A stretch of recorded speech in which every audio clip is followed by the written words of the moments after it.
Salut tout le monde, Louis-Philippe Dubé pour le Guide de l'auto. Aujourd'hui, je me trouve dans la région de Moab, dans l'Utah, dans le désert, pour venir assister au Easter Jeep Safari, une espèce de festival annuel qui amène des dizaines de milliers d'amateurs de la marque Jeep. Et puis Jeep en profite tout le temps pour présenter quelques concepts. Vous avez probablement vu quelques exemplaires sur le Guide de l'auto. Alors rapidement, aujourd'hui, je vous invite à venir avec moi et regarder ces concepts-là de plus près.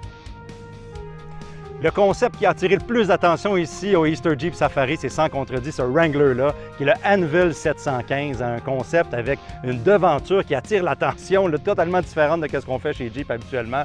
On rappelle un peu l'ère militaire de Jeep, mais aussi les SJ des années 60 avec une devanture comme ça. Je pense qu'on essaie de nous montrer qu'on est capable de faire peut-être quelque chose d'autre avec les designs, ce qui pourrait être intéressant. Peut-être qu'on peut le revoir dans le futur, ce design-là.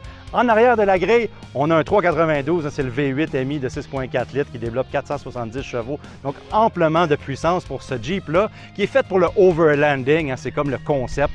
On a beaucoup de plaques de protection sous le véhicule, on a des équipements hors route, on a le toit là, ici qui est complètement fixe avec des lucarnes en haut et un porte-bagages. Et puis en arrière, bien, ça se termine avec des pare-chocs qui sont particuliers au véhicule. Donc, on l'a conduit là, sur les sentiers aujourd'hui. Puis je peux vous dire que ce véhicule-là a amplement de capacité de performance pour attaquer les sentiers et puis littéralement là, aller au bout du sentier en tant que tel avec beaucoup d'équipement et beaucoup de fun au volant.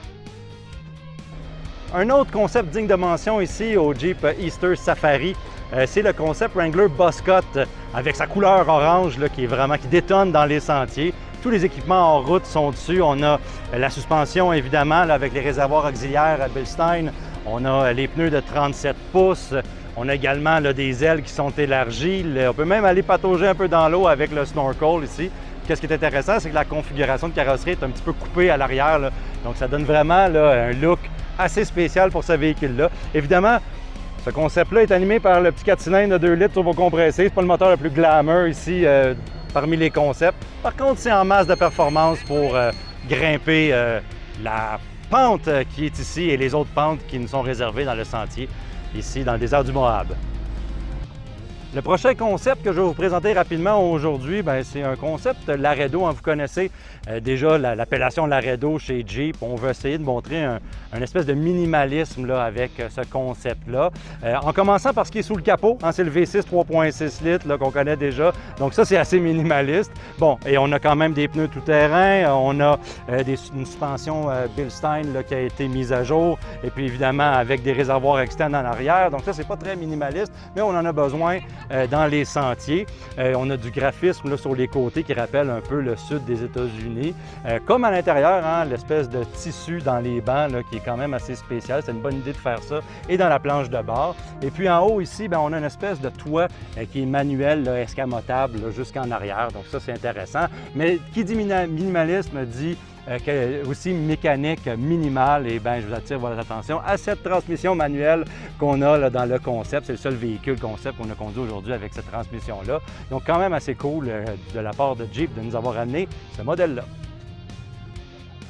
Je dois vous parler de mon coup de cœur de la journée. C'est ce concept-là de Jeep Cherokee XJ 1984, une espèce de resto mode qu'on a ramené ici à la vie avec la sublime couleur originale et le look original global là, du véhicule. On a des jantes rétro.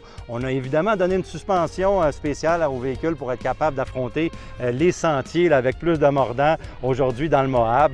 Mais si je vous amène à l'intérieur, vous allez voir que ce véhicule-là a conservé son habitacle avec les sièges en tissu. On a même des petites billes en bois là, pour les sièges.